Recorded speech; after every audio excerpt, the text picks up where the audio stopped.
Nouveau tutoriel sur Ciel Gestion Commerciale 2016 sur la saisie de l'inventaire et également les mouvements de stock. Alors, le tutoriel est valable aussi bien pour un inventaire de début d'activité que pour une fin d'activité.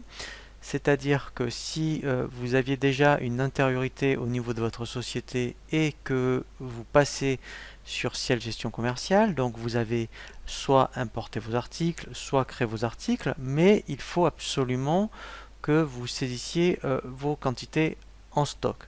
Donc le plus simple, c'est de passer par un inventaire, et donc en fait ce tutoriel est également valable pour les sociétés qui seront en fin d'année, où il faudra absolument justifier votre inventaire et le valoriser, puisqu'en fait l'inventaire est une pièce comptable qu'il faut absolument donner à votre expert comptable pour qu'il établisse votre bilan.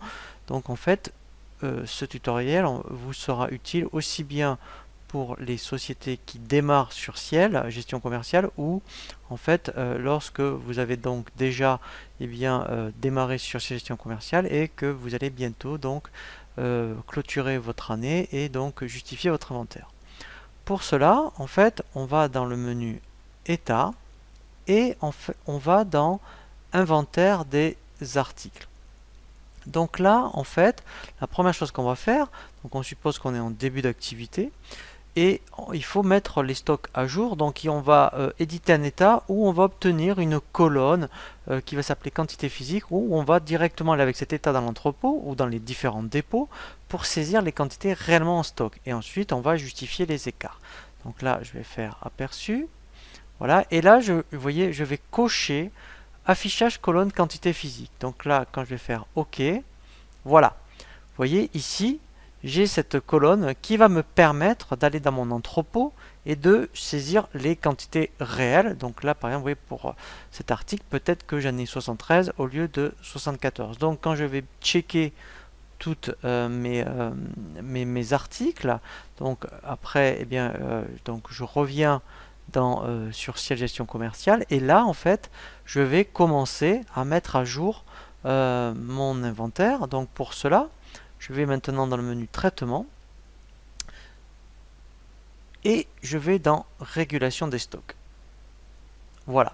Alors là, c'est vrai que comme j'ai des dépôts, vous voyez, il m'affiche les articles par dépôt, mais c'est pas grave. Donc on est, admettons, on peut très bien dire qu'on est que ces articles-là, mettons, dans notre entreprise. Et donc en fait, alors on peut aussi, vous voyez, parce que décocher mode saisie code article, c'est même plus pratique. Voilà, parce que là, au moins, vous allez saisir article par article. Donc là, vous indiquez que j'en ai réellement 73. Et bien, tout simplement, dans la colonne stock physique dépôt, je vais dire qu'ici, j'en ai 73. Et lui, à partir de là, vous voyez, ben, il va me gérer un écart de -1. Si, par exemple, les logiciels Ciel Compta, au lieu d'en avoir 13, j'en avais 14, eh bien là, ça va être l'inverse. Voilà, donc là, en fait, j'en ai +1. Voilà, donc après, etc., etc. Hein, donc après, je fais ma mise à jour sur tous mes articles. Et quand j'ai terminé ma saisie, je n'ai plus qu'à cliquer sur le bouton lancer la régulation. Voilà, donc là je vais faire oui. Voilà, donc là automatiquement, vous voyez, il m'a mis mon stock à jour. Après, effectivement, quand j'ai terminé, donc là c'est valable quand on est en fin d'inventaire, hein, mais on fait génération de l'état. Et là, on fait aperçu. Voilà, donc là on peut bien voir que les stocks sont à jour. Donc une fois qu'on a terminé, eh bien, en fait, on peut, donc là, c'est valable aussi bien lorsqu'on est en début d'activité ou en fin d'activité, eh bien, après, il faut effectivement valoriser votre stock. Donc, pour ça, en fait, je reviens dans le menu État, je fais Inventaire des articles, donc là, je vais faire Aperçu. Donc là, je vais décocher Affichage colonne quantité physique, et là, je vais faire OK. Voilà, et en fait, je vais aller directement sur la dernière feuille. Voilà, et là, en fait, voilà, ce qui est intéressant, c'est que là, en fait, hein, et c'est ce que veut votre expert comptable, c'est que vous avez un stock qui est valorisé. Donc c'est absolument ce document qu'il faut remettre à votre expert comptable, puisque lui, c'est ça qui va indiquer dans votre bilan. Voilà, donc là au moins après, alors vous avez vos stocks à jour. Donc si on regarde après effectivement, hein, ce qui est intéressant, c'est que quand vous êtes sur vos articles, voilà, oui, donc ici on peut le voir, voilà. Donc là vous allez gagner du temps. Donc si vous faites un import de votre catalogue article, après vous allez dans inventaire et vous mettez vos stocks à jour et comme ça vous pouvez démarrer votre activité. Pourquoi?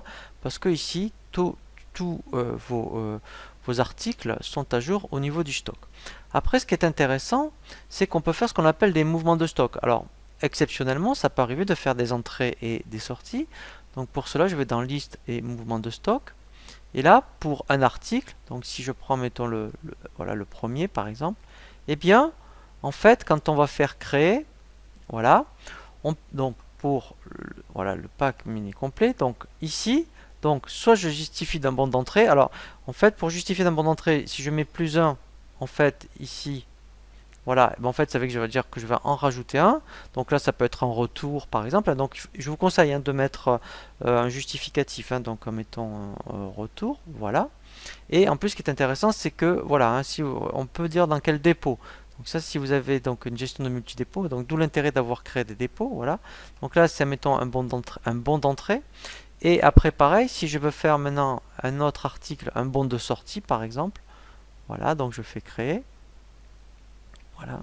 Et bien là, en fait, dans ce cas-là, ce que je vais faire, je vais taper une quantité négative, peut-être, admettons, casse, enfin, vous voyez, mais toujours le justifier. Voilà.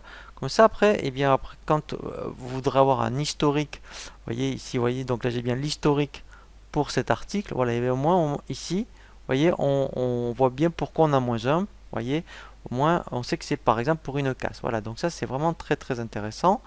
Et en fait, très intéressant également, quand vous voulez faire un peu de suivi de stock par rapport au Réapro, par rapport à tout ce qui est, mettons, c'est au surstockage, eh bien vous avez un état des suivis des stocks où là, vous voyez, vous pouvez demander, donc vous voulez connaître, mettons, tout ce qui est éventuellement surstocké, des fois ça peut arriver, hein, on ne se rend pas compte, mais on a surstocké, ou on veut savoir ce qui est en réapprovisionnement, vous voyez, ben en fait, là, on fait OK, et là, il va me donner un état, voilà, de tous les articles, vous voyez, que j'ai en surstockage.